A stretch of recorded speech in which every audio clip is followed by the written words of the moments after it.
Welcome to Honor the Land. I am Max Loeb. Loeb's Leads here with Chef Zay on the heels of a Browns Thursday night football game at home against the Pittsburgh Steelers. 34 degrees and raining, might even snow, as well as the Cavs' first loss of the year to the Boston Celtics, 15-1. Though we'll talk about that at the end.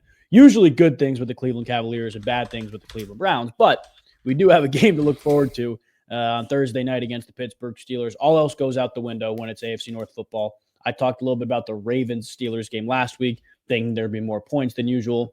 Didn't matter. It's AFC North football. How are you viewing this game on Thursday? You think the Browns have a chance? It sounds so weird to try to say they have a chance in anything because of how bad they look. It clearly, we've seen a lot of teams check out in Cleveland Browns uniforms. Last week kind of looked like a team that checked out semi, and do they have a chance? Of course they have a chance. It's the AFC North. I mean, nobody thought we had a chance against the Ravens, and we took it to them. So of course they have a chance, but I don't know, man. I think the only chance that they have is these players listening to the media. You've seen Juan Thornhill have that tweet where he's going to be Forrest Gump this week running. So I think the players know and understand, what's it going to be? You're going to put up or shut up. So I'm hoping that they can at least put up a little bit of a fight and not have a 1 point, blowout. Yeah. I think when you look at AFC North football too, the blowouts are few and far between. Like, they don't happen as often as you would think or as often as you'd expect, especially when you look at a Pittsburgh team who is 8-2 and a Cleveland Browns team now. I can't even believe I'm about 2-8. Like, it's insane. Regardless, going to be a close game. I do think the weather seriously does play a big factor, especially because you have a Cleveland Browns team who's thrown the ball, I believe it's 50-something times per game, or dropped back 50-something times per game with Jameis Winston in the lineup against the Steelers defense that's pretty good against the run, that makes you throw the football based on how they align, pre-snap and everything like that. Browns are going to be throwing the ball in the elements. Steelers are okay through the air, at least defensively. That, to me, had to be an advantage if you were the Browns walking into a game in, a neutral site or a dome, or a game in September when the weather wasn't a big factor. But now, if it's gross out, that plays in the hands of Pittsburgh as well. And usually these are games where I'm fine with, but the energy that we've just been showing, they already feel like they don't want to be out there. Now they got to come out here in the rain and in the mud and you know what I mean? If it would be different. You know me, every week, what did I say? I come on here and I say, when the defense gives up, that's when I'll be concerned. We saw Joe Woods. He was on the sideline, but he wasn't on our sideline, but it looked like he was on our sideline. So it's just I'm so nervous for just everything, all the context surrounding it. Whereas I'm trying to be this fan and just look at it and be like, Nick Chubb revenge game. Jameis Winston did throw 400 yards. He didn't turn the ball over, even though he could have. There's still silver linings that you can pull from this game. But if Dustin Hopkins is going to miss 37-yard field goals, and Chris Boswell is going to win with 18 points by himself, you don't have a chance. So as much as I want to feed our fan base that realistic chance, man, we just got to hope that it's that any given Sunday mentality and we come out here and spoil it. It is any given Sunday, and it's a prime time on Thursday, which makes it even more get up, get right for this game. I'm glad you brought up that point about the defense giving up, because I was doing a little bit of research on the game earlier today, and I pulled a couple numbers since the Jeremiah Owusu-Koramoah injury. We walked into this season saying that the Cleveland Browns were extremely good on the ground. The DBs were good enough to play man-to-man outside, and you were going to put other defenses in bad situations because you'd stop the run, and it'd be 3rd and long. Myles Garrett, all those guys could get after the quarterback.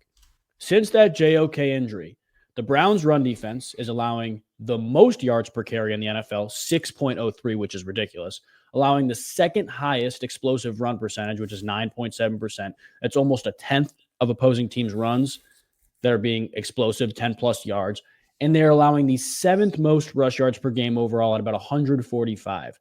The identity of the defense is lost.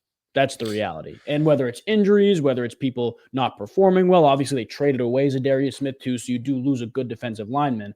But that identity of the Cleveland Browns defense, quote unquote, from what we saw last year, is gone.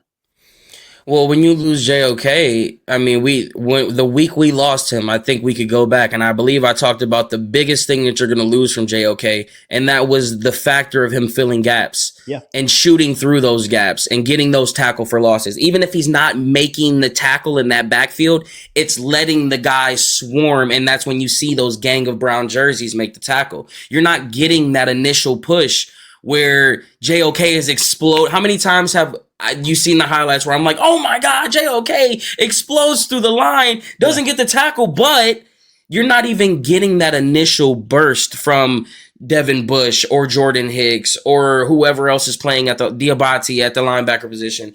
And if you're not getting the Myles Garrett, he didn't even show up in the box score, Max. Yeah. You can't find one stat from Myles Garrett in the box score this past week. If you're not getting that, and you're not getting push from Dalvin Tomlinson, and you're not getting noise from Shelby Harris, and like you said, Zadarius is gone.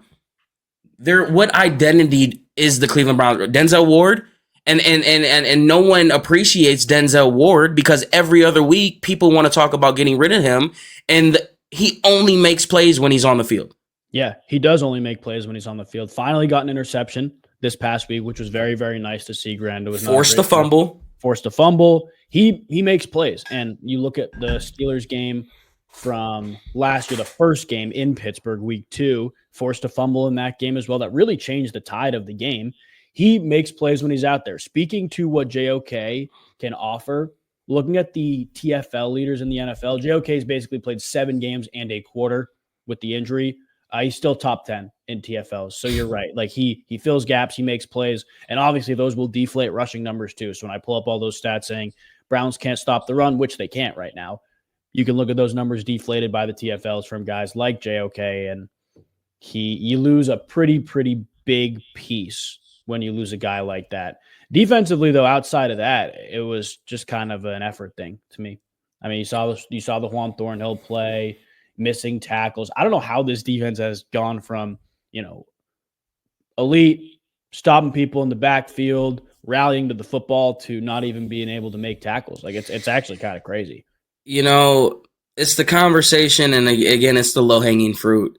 It all stems back to Deshaun Watson, bro. Like, you pay all of these players all of this buku money, and the guy that you pay the most money to, his energy has carried through this entire team. It has, yeah. And everyone's making business decisions. Like, it just took Jedrick Wills to come out to say it. You know what I mean? Like, it's not a very good situation, and I'm waiting to really dive deep into it. But I think back to the quote right after Daniel Jones got signed, and Quincy Avery put that tweet out where he's like, anytime you got an opportunity to ski mask a billionaire owner, you do it.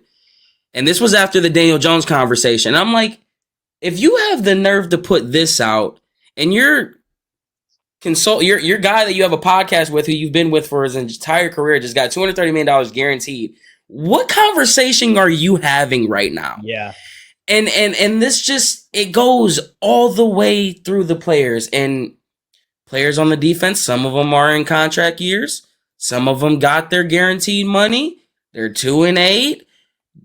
Guys are making business decisions right now, man. And that's what sucks as a fan, because like you said, we go from 11-6, everything seeming like sunshine and rainbows, and it is as dark as 1-31. Yeah. It actually is probably darker, to be honest with you, because of the expectations. Expectations are silent killers. We talked about that a little bit middle of the season. But you're right. Like, it's palpable to see and watch and listen to everything that's going on in the locker room, and you feel the, disarray or lack of belief just in everything that's going on. And Deshaun Watson absolutely has a hand in that, especially because of how much he's getting paid. But it has to stem from the top down, right? It has to be, whether it's ownership, general manager, it has to stem from the top down. Somebody up top, where your standard's supposed to be held, is not upholding it, right? So I think, here's the thing with the Browns, though, where it's like, when you take the homerism out of it, and you can, if you know how to give credit where credit is due, I think the organization with Jimmy Haslam has taken massive steps from the first decade that he took over the team. You've seen him grow in certain areas, and you've seen him take step backs when he's needed to. It's not like he's afraid to pay money. So you've seen little growths, right? But where the thing that it's holding it back, where it starts at the top, is he's still too involved. He's still making football decisions when he doesn't need to make football decisions. And then you hire guys, Paul T. Podesta, who's in the mix, but he's not really in the mix, who has a lot to say, but you never hear from him. So it's like you have all of these guys. Too many chefs in the kitchen is what they say, trying to exert their power when they need to. And you can't, Kevin Stefanski can't do this because he ushered in this guy. And Andrew Berry can only operate with this because Paul T. Podesta has the final say. You know what I mean? So, like, it starts with Jimmy Haslam, and I think Jimmy Haslam needs to clean house. As crappy as it is, I think you need to get all new voices in here. And then I think when you hire the people in here, when you get the general manager and you get the coach, just step back and just let them do whatever plan that you agreed to let them run. And if you can do that, you see it in Cleveland, right down the street with the Cavs, that they brought in a coach in Kenny Atkinson. Kenny Atkinson, or who's our GM's name? I'm slipping off the top of my head. It's right on my tongue. But the GM for the Cavs, Michael Gansey. No, not him. Damn, what is his name now? You're gonna make me look it up. I thought Cavs. Michael Gansey. Oh, Michael Gansey. Oh, who am I thinking of? They fired who's the other guy that I'm thinking of? Oh, Kobe Altman. I was thinking of Altman. Okay. My bad. Either way, they brought in new voices and they're letting these guys run the show. The Browns need to do the same exact thing. And if they can't do that, they're already telling us where to do it. 2028 is the year to look forward to. 2029. It's going to be a long 4 years, bro. Yeah, and you got a new stadium. At least that's at the forefront of everything. Like, you're right in saying that cleaning house is the only way to go about this, or the best way to go about it, really. Not the only way. The best way to go about it. Because it's a culture thing, and you can see it in the locker room. You listen to interviews with guys like Jed Wills. Like, it's a culture thing. The past of the Cleveland Browns, I think, is being not embraced, but you feel it a little bit more being leaned into. So the Browns are still the Browns, whether they were 11-6 last year or 6-11 last year. That is completely out the window. I do wonder, though, if letting Andrew Berry do what he does in terms of the cap, in terms of making moves, because the reality is, and everybody can place blame on Andrew Berry for the Deshaun Watson deal. We know who signed off on that deal, though, and that had to go through. Everybody can place blame on Andrew Berry for that. This is a hell of a roster when healthy. That's the reality of it. It really is. And there's a lot of issues. I don't think personnel is towards the top of them, to be honest with you. I think we agree where it stems from, top down. But do you give Andrew Berry or the Haslams or somebody another chance to get a new coach? That's the real question. Do they keep it in-house with Mike Vrabel? Do they go get somebody? I don't think Bill Belichick would go to the Cleveland Browns, but somebody of that prowess who is currently not a head coach right now. To me, that is a better option, especially with the roster that you've built, than completely cleaning house, especially because you got guys like Myles Garrett, JOK, David Njoku, guys like that are in the prime of their career, as well as some really good players on rookie deals that, you still have a decent roster. And I worry about completely overhauling the management and the personnel staff because, again, you haven't had a first-round pick in a couple of years. You haven't had that swing at the bat. I don't want to give Andrew Berry the benefit of the doubt, but he's almost deserved it because of the roster he's put together. Thank you. And you hit on so many things that I want to touch on, because starting with Andrew Berry, I don't get this hate for Andrew Berry. I think because it's so bad right now, you can highlight how bad it's been. But with what he's done and how he's done it, he's not the only one that signed off on the Deshaun Watson trade. Exactly. This notion that Kevin Stefanski didn't have a say in this Baker Mayfield situation is blasphemy to me, because he's the head coach. If he wanted Baker Mayfield, I think they would have took that into consideration. Yeah. They all signed off on the Deshaun Watson thing. That's number one. Number two, with Andrew Berry, he's had 2 first-round picks. One of them hit, one of them didn't. One of them didn't in a big way, but it wasn't for talent. Yeah. There's never been a talent issue with Jedrick Wills. It's been the motor inside of him. It wasn't great. And then you have the guy that you should have took who was available in Tristan Wirfs, who's on the path to being a Hall of Famer. Yeah.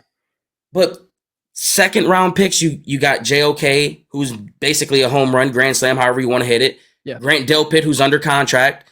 You got an Alex Wright who's took steps every year he's been into the league. Mike Hall looks like a steal the way that he's playing.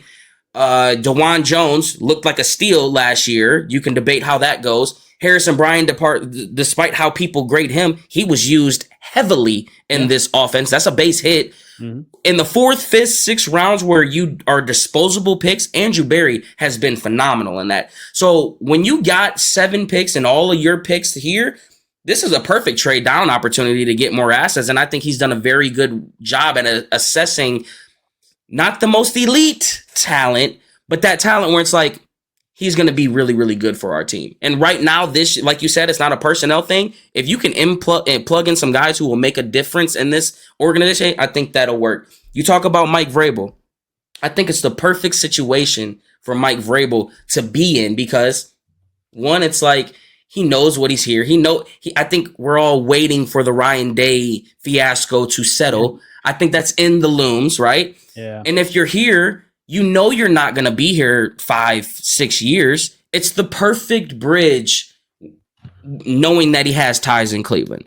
So I think the biggest thing with all of this, though, is that culture thing and that aura that Browns is the Browns and Cleveland is Cleveland. How are you convincing a Bill Belichick to come here? How are you convincing some of these top free agents to take less money again when you're not competing the way that you want to, even though we know the personnel isn't as bad? You have to go back to that point to convincing people. And I think that's the hardest part.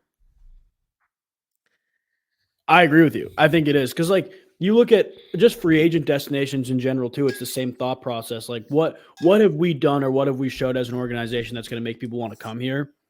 Last year was great for free agents with the Browns, right? Like, you understand that they're building something. You want to play for that defense. And obviously it took a very wrong turn.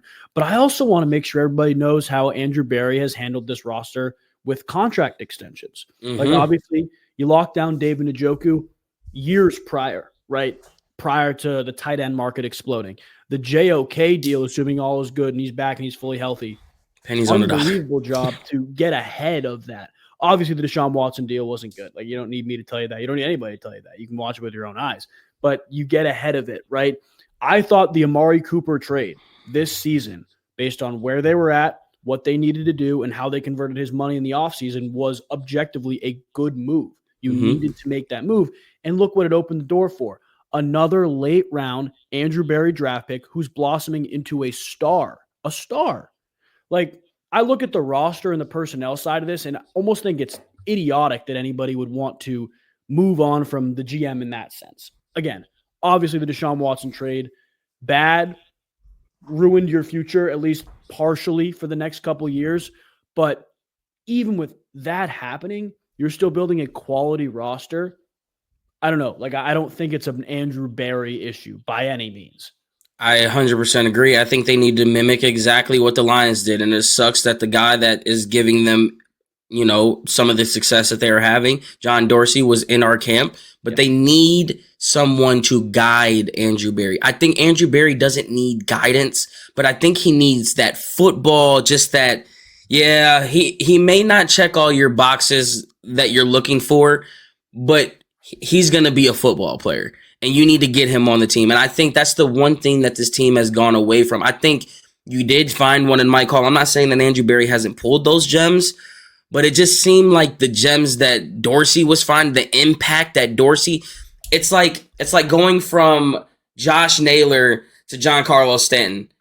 You know what I mean? Like, Naylor can get you that stuff at times, but more than likely, John Carlos Stanton, the longevity, the impact that he has, will have a sway in a game. And I think that's the difference in Dorsey's picks compared to Berry. And I think you have an opportunity this year to maybe get some of those impact players, which leads into our point where I think Andrew Berry does deserve, at the very least, to give him a draft. They're coming off a contract year. We're forcing this fire thing and clean house because it makes sense. But we also do got to take in consideration that they did just extend these guys. So clearly they, had some type of leash, even though, last thing I'll say, Kevin Stefanski looks like a dead man walking, bro. He does. It's insane to see the trajectory that's taken. I think you and I both agreed, like, the 2-time coach of the year thing, even though I felt both times deserved. Like, it was almost like a crutch for not being 100% honest with how this guy was doing.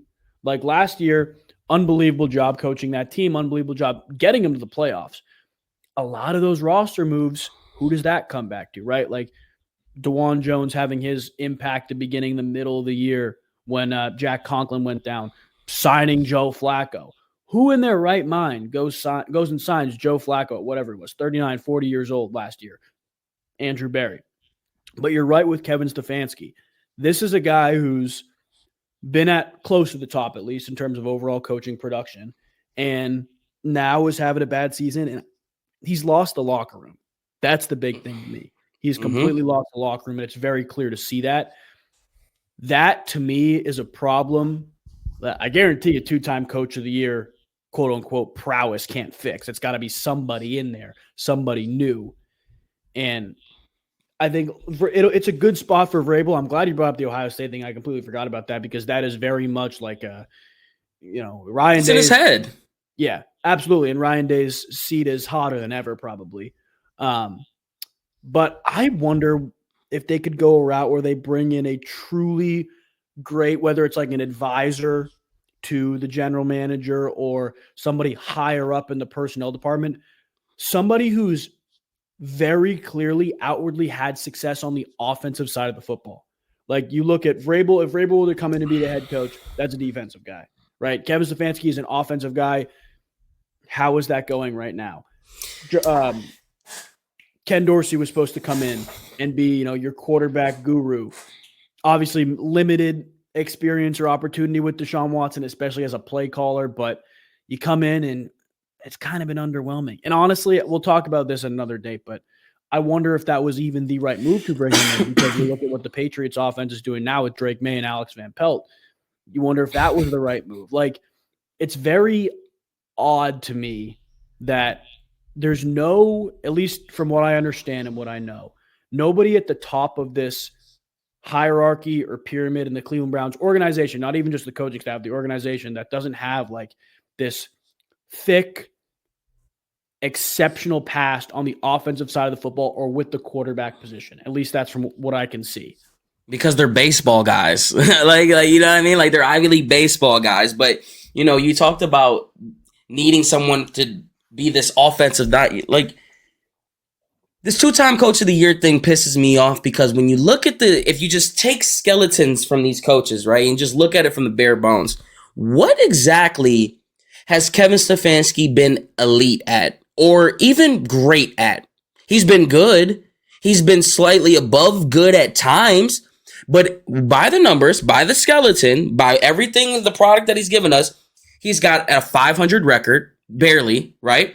He's 1-3 in the playoffs or something like 1-2 in the game that he won. He wasn't even coaching it. That's right. Yep, it was Alex Van Pelt. So he hasn't won a playoff game. The team that you left, Minnesota, the year that you left, they were the 4th ranked offense in the league. Yeah.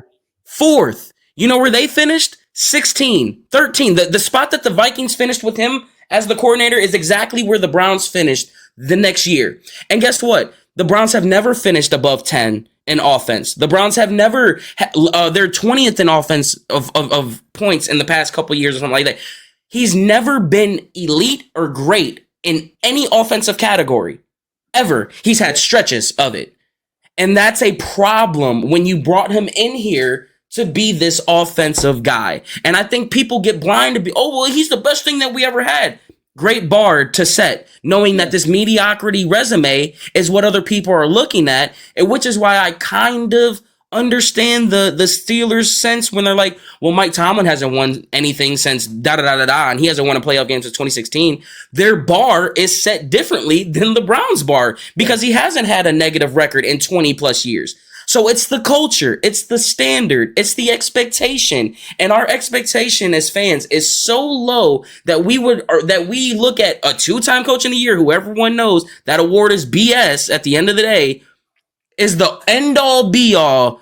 And we have to keep Kevin Stefanski because of that. It's so stupid to me.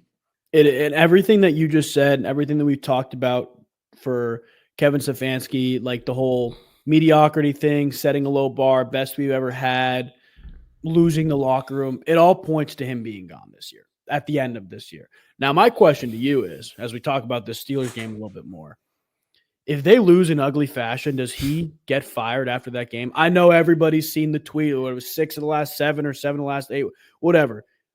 You play a divisional team 2 times a year, and you're an organization that has to fire your coach midseason multiple times. Statistically, you're going to have a better chance at that. I don't think it's the Steelers ruining, quote unquote, the Browns. Coincidence, I don't think would do it enough justice. There is some truth to it. But 6 of the last 7, I believe, head coaches have been fired in season after a loss to the Steelers. If you lose this bad, you feel like there's a significant gap in a game where you walking in, you felt like, okay, we have a chance regardless of the reasoning. Does Kevin Stefanski just go after this game? Because I do think a lot of people will be in agreement that he's gone after this year. Does he go after this game if it's bad? I'm just like looking at. I'm trying to think back. Did Freddie Kitchens get fired mid-season? Didn't he get fired mid-season and Greg Williams came in, or was that the year before? No, I think Freddie Kitchens did get fired mid-season. So a lot of history has been repeating itself, and it's lining up. I mean, you had the perfect interim head coach in Greg Williams to take over that team. The Browns have the perfect interim coach to take over this team. And you get the body, like Kevin Stefanski, one thing that he's always done is kept it very vanilla and never really given you any substance.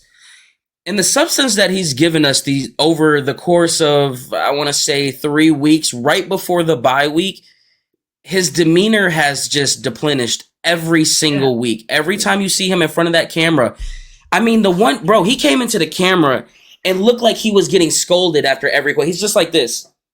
And he couldn't even look up. And you seen the droops in his eyes and his body language, and everything points to, in his words, man, I just got to make it the next week. I just got to make the next week. Yeah. And after you saw the interview after the game, I was like, oh, he's not making it to the Pittsburgh game. And then I saw the interview Monday. I'm like, okay, this Pittsburgh game could be it. You get a little bit of a rest. You got a primetime game the following week. So you got 10, 11 days to get a game plan together.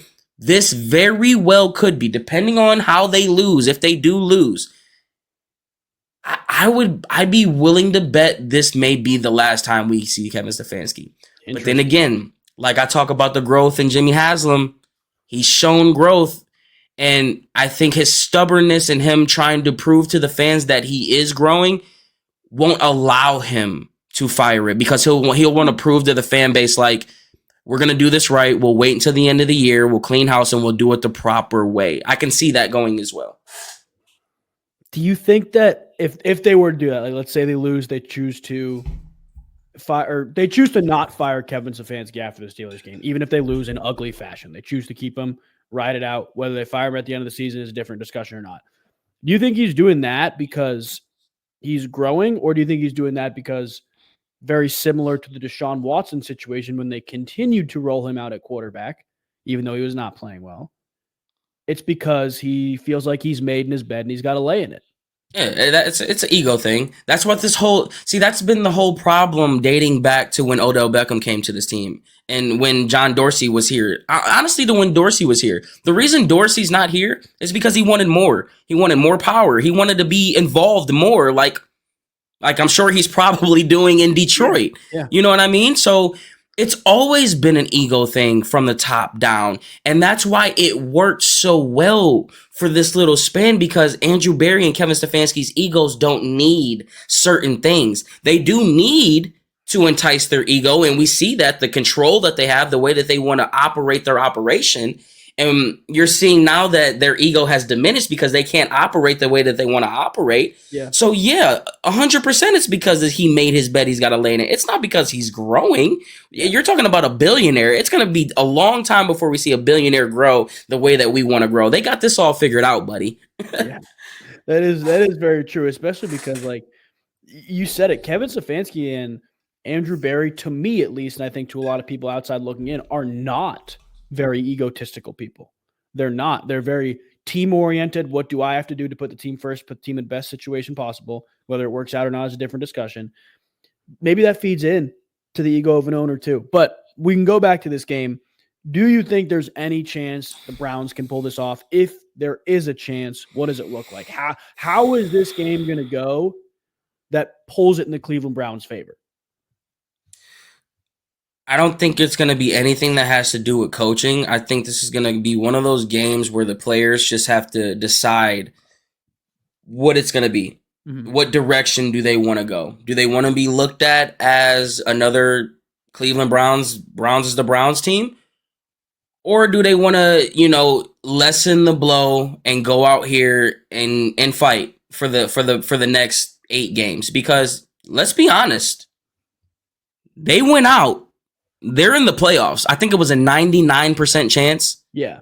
So if you win out, you could still do this. But here's the thing. Do they want to do it for their coach? I don't know if they want to do it for anybody but the guy next to them. And even then, some of the guys next to them, do you really want to do it for him? I don't know. Culture, man. And if they can't fix it this offseason, that's why I was talking to Phil Taylor on the post game this past week. And I'm just like, it's the culture is. I don't even remember where I was going with that because that's what it's like being in a sunken place. Like sometimes you have this train of thought and then it just drifts away because it's so bad. But like, no, like the culture they got to figure out if they're shooting for 2029 because everything points and feels like just hover. Yeah. Just here's your buoy. I'll throw this out there, but watch the Titanic sink and we'll see you in 2030 because that will be truly the legacy of Jimmy Haslam. He inherited this. Like he didn't inherit, but he bought a fractured, disoriented franchise on tarnished soil. It was tainted from the second he bought it. And I think us as fans, like we never like to give credit to people. But Jimmy Haslam deserves some credit, man. He's not afraid to do what Dan Gilbert does and pay off money. I think that will pay off in the long run because you've seen the Rams buy a championship. You just put up $2 million to build this new stadium. You think winning and success is not going to come with that? Why put it in a place that's not truly yours? It'll come, but it may take another 4 years. It's crazy to think about that, especially how last season went, right?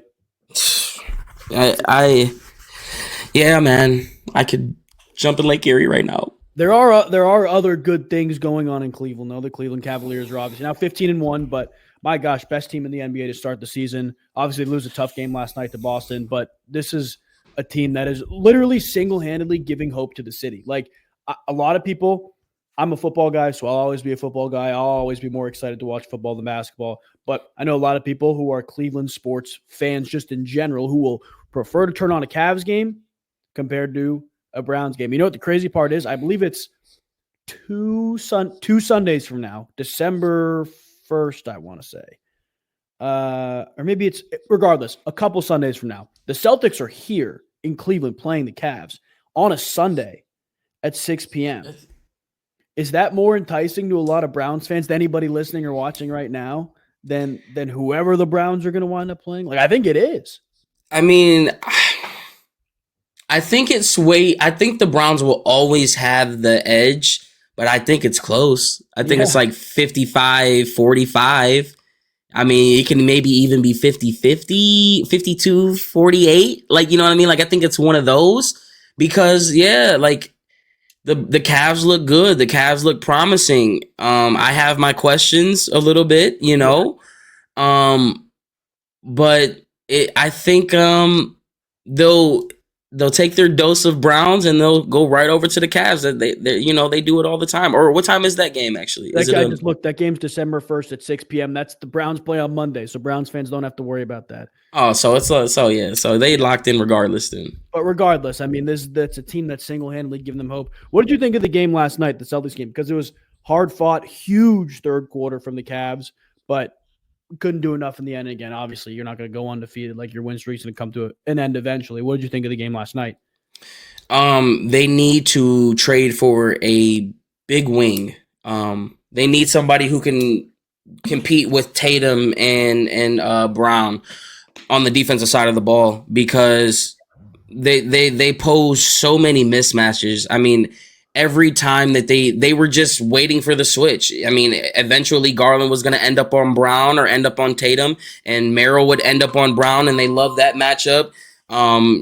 Every matchup on the switch between the guards, just it's easy pickings. And if they don't take the shot, they'll find the baseline or they'll find the perfect shot, whether it goes in or not. So I definitely think that they need to make a trade to help in that aspect. But what I did see on the positive side, I saw a team that can compete, and I think it's clear as day. If you didn't believe it last year, if you get that Darius Garland, you'll never win a championship. Yeah, because you need the Darius Garland like you got the first 15 games, because you are getting your contribution from your bench, from Ty Jerome, from George Niang, from Sam Merrill, from Craig Porter. Like, you're getting it from those guys. But if you can't get it from the second best player on the team, you're going to lose to Boston every time. It's not even going to be close. My question for you is, do you think he is the second best player on the team? Because Evan Mobley's playing his behind off right now. It's tough. I mean, I think when you look at it from that aspect, on both sides of the ball, I think as a collective whole, as a player, yes. But I think you're a different style of team when Darius Garland is a main reason why your team is scoring points, whether he's dishing the ball off and getting you 8-9 assists a game, or giving you that 25, 24 points a game. If he doesn't shoot 3 of 21 from the field, we win that game. Yeah. So is Evan Mobley better overall? I would probably lean in the camp, because what you're getting defensively from Evan Mobley is S-tier defense. It's not, it's special. It's not nothing to be played with. But I don't know, man. I just think Garland puts you in that different ballpark when he's playing to the level like he was playing the first 15 games. Yeah, absolutely. And you look at the Eastern Conference standings right now. I mean, you don't want to ever say it's a two-horse race, especially on November 20th. But you look at the standings, you got, first of all, 4 teams above 500 in the East, which is unreal. It's ridiculous. I think the Knicks will get back up there as they start to put things together. But you got the Cavs, Celtics, then the Magic at 9-6, 3 seed, the Knicks at 8-6, the 4 seed, and then you got a bunch of teams who are sitting at 7-8, 7-9, 6-8, 6-9, 5-9. But you're right. If you want to compete, and the reality is the way it looks right now, like, they're on a collision course for the Eastern Conference Finals, whether it's the 1-2 or they're going to play each other again eventually. That's the reality of it.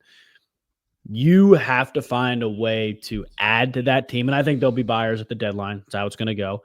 Add to that team to, like you said, compete with those wings, because the 2, 3, 4 of Derek White, Jason Tatum, Jaylen Brown, like, it's very difficult to compete with on both sides of the ball, but we can do it. When you can't do it on just one, it's going to be really difficult. Obviously, the Cavs, like, you look last night, no Isaac Okoro, like, late scratch, and Max LeVert hasn't played. LeVert, like, there are a lot of players out. Obviously, the Celtics will get Porzingis back towards January, but at full strength, I think it's still an extremely even matchup with how well the Cavs have been playing. It's even until Tatum and Brown want to take over. That's the problem. And then Peyton Pritchard turns into freaking Kyrie Irving every time he plays against us. It's just one of the best players on the floor. So it's like you have washes everywhere out there, but the difference between Jason Tatum and Jaylen Brown and and Darius Garland and Donovan Mitchell is just so vast and far between. When Darius Garland isn't consistent. Yeah. Like, you know what I mean? You can't just throw Donovan Mitchell out there and be like, bro, I gave you 33. Sorry, I only gave you 8. Like, that just can't happen. And then I ultimately think that's the difference maker. I am interested to know, though, the effect that Max Strus will have on this team, because he has not played yet. We haven't got to see him in this new style of offense. So it will be interesting to see that. But I still think he doesn't match up well versus Boston. However, he can be that gritty guy that just irritates, and I think that goes a long way. I still think they need to go get somebody to defend that can defend and give you a little bit of offense to compete with it. Well, I'll tell you what, if the Philadelphia 76ers continue on the trajectory that they're on and they try to blow something up, Paul George could become available. That's the reality. I do. I really do, because of how bad they are right now. And again, like, didn't he just get paid, though?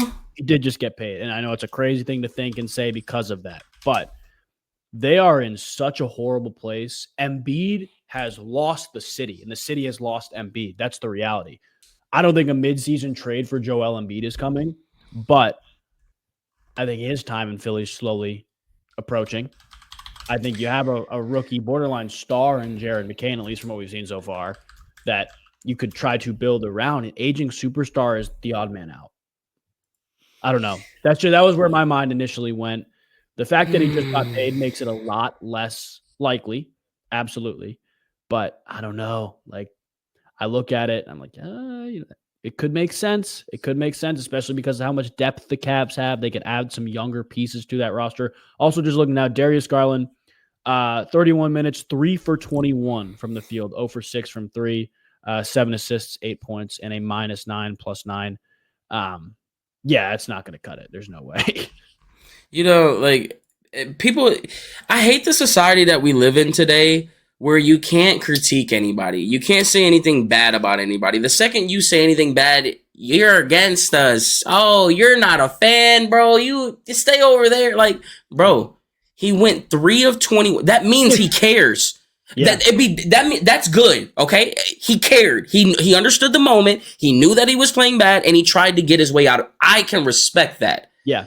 But, brother, this is consistently the story. This isn't just a one-off where it's like, oh, you had a bad game. No, last year, you all bad. I know the circumstances were different, mental, everything. You throw the context. I get it. But this was the biggest game of the year. If you were that tired, you should have took a rest day with Mitchell, period. Yeah. So you guys cared about this. Don't tell me you didn't. So I can respect that he went 3 of 21. I know that he was trying, but you got to be better, bro. I'm sorry. I will stand on that every day of the week. Yeah, and especially like you're gonna play a high quality team like the Celtics. The room for error, the margin for error is so thin. Like, especially when I don't know what the Celtics wound up shooting, but I looked in the third quarter when they were up by like 17 or 18 points. They were shooting 64% from 3, and like that's not sustainable. But I can almost guarantee you there will be a game or two in a 7-game series where they do shoot like that because they are that good. So look, now they shot, let's see. I think it was 46%. 54% from 3. And the Cavs shot 35. Like, that's not – the Cavs don't shoot that bad from 3 really ever. So this is, again, everything that went wrong in terms of Celtics making shots could have gone wrong. That's the reality of it. But you're right. Darius Garland has to be better if they want to compete consistently with teams like that. But we say teams like that, like, who else is there? That's it, yeah. Knicks at their best. I do think they're going to start figuring things out, especially as Cat comes in there. But who else? Like, who else is at their best, quote unquote, is going to compete with them other than Boston? And I think the Knicks. I think Boston is our biggest scare. I think we match up really well. I think that the game that the Boston Celtics played is the exact game that you want to play as the Cavs. Yeah. They just took advantage of the paint. And when they take advantage of the paint, it's going to open up those corner threes. It's going to open up those swing passes to where the defense is jumping on their heels. And ultimately, when you have a height disadvantage, you have a tired legs disadvantage, and your second best player on the team goes 3 of 21, you're not going to win that game. But on the hindsight 2020, they lost by 3 with all of that in there, without Isaac Okoro, with Karis LeVert. So there's definitely some things to look at. It just sucks that when you have an expectation set on you here in Cleveland, we always fall short. Yeah. But again, it's falling short, and like you said, a lot of negative aspects surrounding it, right? It was a tough game. You don't shoot well. The other team shoots the lights out. It's on the road. And I don't know how you feel about the NBA Cup. I'm not a big fan, but it does make it feel like it's more of a meaningful game, which is good. Mm-hmm. The atmosphere looked a little different than a regular season game. Like, all things pushing against you, especially all the hype. You're 15-0 walking into that game. All the hype saying, oh, yeah, this streak, you got 9 more till you beat the Golden State streak. Like, everything was going against the Cavs. And you still show up like that. You lose by 3 without second best, third best player. We can debate that another day. With him going 3 for 21. Like, there's a lot of positives to be taken away from that, for sure. It's definitely going to be nice to see how they respond tonight. They're on a back-to-back tonight. They play the Pelicans. So they're going to get another crack to really, get the sour taste out their mouth. However, it's going to be tainted because it's a 4-11 team. Yeah. And no one's going to respond, oh, you lost to Boston. Who cares? And it wouldn't shock me if they peel off. I believe their next 4 or 5 games are pretty favorable. They got the Hawks twice. They got the Bulls, I believe, again. Yep. Or something like that. So they could very easily peel off another 5-6 game stretch in a row and no one respected. So we'll be back in that boat and, trying to just wait until we can prove you right. And then the expectation will come and we'll get to see what it comes out to be. Absolutely. They got the Pelicans tonight, Raptors, and these next 2 games are all at home. Raptors at home on Sunday, Hawks at home on Wednesday, and they travel to Atlanta to play the Hawks again, and then you get the Celtics at home and the Wizards at home. Like, I'll be at that Wizards game, Myles Garrett bobblehead night. There you go, Myles Garrett bobblehead night. That is what the 3rd, December 3rd. Yeah, December 3rd. That's an NBA Cup game too, which is interesting to note. How do you feel about the NBA Cup? I don't care about none of this. That's why I wanted to wait for my Darius Garland apology tour, because this regular season stuff, especially early in November, doesn't really matter. Like, because we've seen this story before. I think it is entertaining because you can tell that the players are trying to score more points, and you enjoy that. Like, I was at the casino when they played Chicago for the first game. And I had live bet a parlay and had the Cavs -9. So I was sweating that out. And it was like they were only up 4 with like 1:40 to go. And I'm like, well, this is chalked. And then they go like 17 points in a row in a minute and cover. They win by 18. Like, how is that? Like, so that's the interesting part. You never know when they're actually going to throw in the towel. Yeah, it's that tiebreaker. That the point differential tiebreaker, which matters. And I mean, like, even at the end of the game last night, I can't remember who made the final shot, but it was 120 to 115. Cavs scored with. It was Porter. It was Porter, yeah. So, like, regardless, point differential does matter. Cavs are in a good spot. Browns are not. I will ask you, though, score prediction for this game on Thursday. I hate to keep talking about the weather, but I think it's going to play into Pittsburgh's hands, but I also think it makes the game closer. What do you think for the score prediction on Thursday night? I've got like 2 scenarios in my head that I could truly see. I could see it where they keep it close and they for like a quarter or 2, and then the Steelers just do what the Steelers do, chip away, and somehow we give up and a Taysom Hill 75-yard run happens with Najee Harris. Yeah. I could see a world where it's like 21-3 Pitt. But I could also see a world where it's, I don't know, man. I think the defense likes to rebound. I want to say something crazy, but give me like, I could see like 10-7 Browns. You know what I mean? Like, I could see both worlds. I don't know what I want to pick, Max. Who are you picking? I'm picking Pittsburgh. Like, I'm not even gonna mess around in there. It sucks. Like, it sucks. That's the reality, and I try to find every single way. Like, I have a 2-page breakdown of the coverage data, everything the Steelers like to do, everything the Browns like to do, and what that looks like in terms of this matchup. There are 2 aspects the Browns can exploit. Number 1 is the slot, because the Steelers are giving up a lot of targets to the slot, and with Jameis, the Browns are throwing to the slot. Let me pull up the number here. Second highest in the NFL, nearly 40%, and they're throwing to the slot more than anywhere else on the field. To put it into perspective, any team who throws to the slot a lot, chances are they're still throwing out wide at a higher percentage. The Browns are not. The Browns are throwing out wide at a lower percentage. The slot, very much an advantage. But the weather, like, how is that going to play into it? Steelers, very, very gritty team. They'll put you in bad positions. If the weather's bad, you're dropping back on 3rd and 8 with TJ Watt. Like, you're going to be in trouble. Like, that's a very difficult thing to do. And the other thing, like, Jameis has been so good against single high coverage. He's, I think, fourth most fantasy points per dropback against single high, and the Steelers run single high more than anybody in the NFL. They run a lot of cover 3, but Jameis hasn't seen a lot of cover 3. And again, the rain, the weather, everything, especially with Jameis, I think, being rushed, banged up Jed Wills, no DeJuan Jones. I think the offensive line is not going to be able to hold up this game. Like the 2 pieces of advantage they had, gone. It's not there. So I truthfully can't rationalize away the Browns. I know this is going to sound so bad. I can't rationalize away they score a touchdown.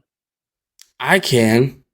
Defense? No, here's my thing. This is why I hate. I'm finding a little sliver. Here it is for y'all. Buckle up, Cleveland fans. There's some players on this team that care about this game because of the difference that it is. And I think the 2-3 people that would have the impact could score you touchdowns. Myles Garrett, I think we will see something. I think he'll have a wrecking quarter, a wrecking drive, a wrecking some. He will have something where it's like, thank you, Myles. Please, thank you. Mm-hmm. And then on the offensive side, man, David Njoku, he turned up for these games. He turns up for Baltimore. Yeah. He turns up for Pittsburgh. Nick Chubb. I think there's going to be a little sense of, let me get my get-backs in this game. Like we thought we would get his 100-yard game last game. It seems like they continue to hold him back. Nick Chubb could peel one off. So it's like, I think if you get, this is the game where the stars have to star. I need David Njoku. I need Nicholas Jamal. And I need Myles Garrett. If you give me those 3, I'll look like Dumb and Dumber and say it. You're telling me there's a chance because they are your only hope this game. All right, you talked me out of the non-touchdown prediction. I'm not going to lie, you did. Because I do think, like, with Chubb, yes, there's absolutely a sense of, like, what happened last year. It's on his mind. I think the Browns will do everything they can to have him have a great performance in this game specifically. That Steelers run defense is top 10 in legitimately every single category, every single one. Like, I'm terrified, especially, again, no DeJuan Jones. Jed Wills is banged up. It's a short week. I worry about that offensive line a lot this week. But I will say, you talked me out of the no touchdown prediction. I'm going to go 20-10 Pittsburgh. I'm going to go 20-10. That was my initial. That was the first score that popped into my head was 20-10. I don't want to pick against the Browns, bro. But the last time I picked against the Browns was the Ravens, and we won. Yeah. So maybe I do have to be sensible and do the right thing and pick against them. But damn it, I'm not doing it. Give me the Browns. Give me the Browns. We're gonna go 13-10 in the kickers duel. Dustin Hopkins revenge tour on the wait, hold on. Let me check something real quick before I finish this real quick. The Dustin Hopkins revenge game is a bold take with. That's why I gotta check something real quick. Hold on. Let me just. People overlook like last game, like I think it was technically 3 missed kicks overall, but like short and in a dome. Not even just like short, like extra points, like you think you could walk out there and make those. Truthfully, I'm sure a couple of you guys could. No, I thought kicker. Yeah, tell me that didn't have. How many kickers missed kicks this week, bro? A lot. Vegas was in. They all shanked. I can't remember which team it was, but Patriots Rams 26-yard field goal. I believe it was middle, not even on a hash, middle. Shanked like you wouldn't believe to the right, not touched, no wind. Like, it's getting bad. It's something that's overlooked by a lot of teams in the NFL now. Special teams matters. And again, like, you think you got Corey Bojorquez and Dustin Hopkins, who has been good at times, and you think, okay, maybe the Browns have an advantage in special teams. The Steelers are probably the best special teams unit in the NFL right now. So that's possible. So automatic. He won them the game last week. So yeah. I don't know. Give me a kickers duel. 13-10, bro. I don't know how we stop. I mean, Pittsburgh's been kind of, I won't say they've been humming on offense, but Russell Wilson definitely gives them an added knack. George Pickens always has his freaking way. I can't go 13-10. I can't do that. Damn, I want to pick the Browns, bro. I'm talking myself out of it. Damn, I'm picking the Browns. 17, 17, 10. 17, 13. 17, 13. 17-13 Browns. Unfortunately, I'm more pragmatic. I will go with the Steelers, even though I don't want it to happen. I think it's going to. But at the end of the day, I hate that we say this in the middle of November, but it helps the draft positioning, right? That's the reality where the Browns are at. And if you want to take quarterback, you're in that boat in the draft. I don't. You don't. I don't. There's one quarterback there's one scenario that I would dream to have. Two, actually. If I get Travis Hunter, I'm perfectly fine with that. But Deion's not letting him come here. I would take Shedeur on one caveat. I need Deion with him. That's the only way I take Shedeur. If you can give me Deion with him, I will have a Shedeur Sanders jersey the second that it's available, with a prime one to go along with it. But I don't want Shedeur by himself. I don't think Cam Ward's going to come in here and lift this franchise into the heavens like Baker Mayfield did. I just don't see the moxie that I'm looking for right now. That's very fair. I do think they have to take quarterback in the first 2 rounds. Like, there literally is no other option. Second is maybe fine. I'm fine with that. But first, they're not. I think this is the perfect trade down draft. I really do. Interesting. Because our offensive line is so bad. They have to get back to the roots. You don't have the coach. You at least got to get the talent there. And right now, the talent lacks. You might lose Joe Patonio this year. Wyatt Teller could be a trade candidate. Easton Posick, I believe, is up with a contract, or if not, is coming up on a contract. DeJuan Jones, we're going to be talking about an ankle injury with him. I know you got Zinter. He showed flashes. Jack Conklin getting up there in age. They need to go address this offensive line. You really put it in perspective. It's something that's been taken for granted over the past couple of years with the Browns. I think last year we really saw it where we're like, okay, like if a couple of these guys goes down, we are in significant trouble in the offensive line. But this year especially, you thought all offseason we were debating like what's the best O-line combo. We got 2 stud tackles and a tackle that we know can at least be serviceable at times. Mm-hmm. And now injuries, not playing as well as you would have hoped. Attitude problems, like it's business decisions. That's how it goes. I do wonder if there's a tackle they love that's there. There are going to be multiple teams behind them. Well, I don't want to say behind them. Multiple teams picking around them, like the Raiders, the Giants. Trying to think. I honestly wouldn't put it past Tennessee to look at a quarterback. The Raiders is a good one. You know why? Because I think that's where Shedeur and them want to go. I think so too. There's that theory that every time the Raiders lose, Shedeur tweets out, "Thank God." I think what haul could they offer? Well, it's interesting because the Raiders may just pick ahead of the Browns. So they're at the same record, but the Browns are picking ahead of them based on strength of schedule. Like the Jags had the first overall pick. They're not taking a quarterback. I know people don't like the Jaguars and don't like Trevor Lawrence. Trevor Lawrence has not been that bad this year. That's the reality. Trevor Lawrence still going to be the guy, and they just paid him, so there's literally no option for them. Tennessee, I wouldn't put it past them taking a quarterback. I really wouldn't, but I don't think they will. And then it's the Browns, then it's the Giants. Giants are going to take a quarterback. They'll want to trade up if they feel like their guy's on the board when the Browns are picking. Raiders are going to take a quarterback. New England will not. Jets is fascinating, but so you kind of need the Raiders to win. Yeah, you do kind of need the Raiders to win. I'm going to look at the Raiders schedule real quick because I know the Browns schedule is tough the rest of the year. The Raiders have some tough matchups. Denver, Kansas City, Tampa, Falcons. Okay, Jags, that'll be a good game. Saints, that'll be a good game for draft positioning as well. And the Falcons. I mean, the Falcons have kind of slipped up a little bit. Low key at home this week against Denver, coming off a huge emotional win. I could see them tripping up there. But yeah, nobody else in the top 10. I mean, New Orleans, I think there's too many issues to just take a quarterback. Dallas just paid Dak. They're not going to. Carolina, I don't know. My guess would be no, but then you get outside of there, the 4-7 teams who are going to win more games the rest of the year. Cincinnati's not even going to be in the top 10. Miami's not even going to be in the top 10. Tampa's definitely not going to be in the top 10. And then you start getting into teams that are pushing for wild card spots. So there's only a couple teams that could use quarterback, and if the Browns are picking top 2 or top 3, they can absolutely get a haul to trade down. Absolutely. That's a very good point, especially if they want to take a tackle, because those first couple picks will be Travis Hunter, Cam Ward, Shedeur Sanders, Tet McMillan from Arizona, and then maybe a couple other DBs. I know Michigan has a very good corner. Guys like that. I don't know if a tackle goes in the top 5 this year, unless the Browns really want their guy and they're picking there. They can't get a haul. I mean, I think we hope for Oakland to be bad. We get a first round this year, first round next year. They think they're going to be good, and that slip up. Then you get 2 first rounders next year.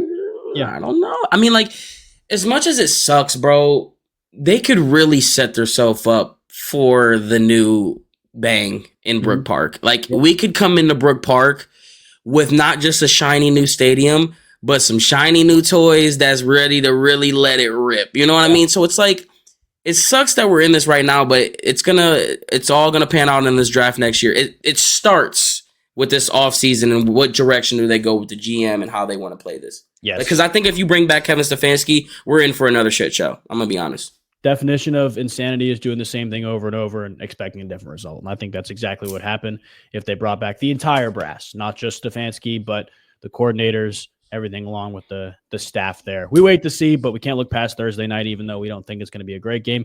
You did pick the Browns to win 17-10. I unfortunately don't have them winning. A little more realistic, pragmatic. But AFC North football, anything can happen. Cavs are 15-1 in a great spot. This is a weird time to be in Cleveland, especially in the sports world. But you know what? There's some bright spots, and I have a funny feeling once March comes around, once April comes around, and the draft talk starts, you start looking at what the Browns can do in free agency, any moves they make there. It's almost going to be exclusively positive things because the Cavs will be making their playoff push. The Browns will be in the offseason. You can't really say anything super negative in the offseason. We could be approaching better days. We just got to get through it week by week, and it's almost like you ripped the Band-Aid off this week with the Browns playing on Thursday night instead of Sunday. You don't got to wait till Sunday.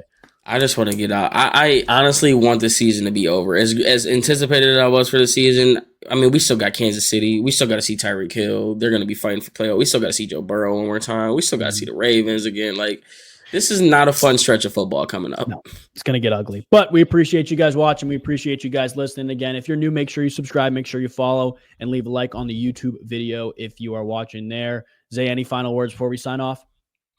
Here we go, Roddy. Here we go. No, you got to believe. You got to believe. I'm the one who picked them to lose by 10, but I'm saying you got to believe. We appreciate you guys. We'll see you next time.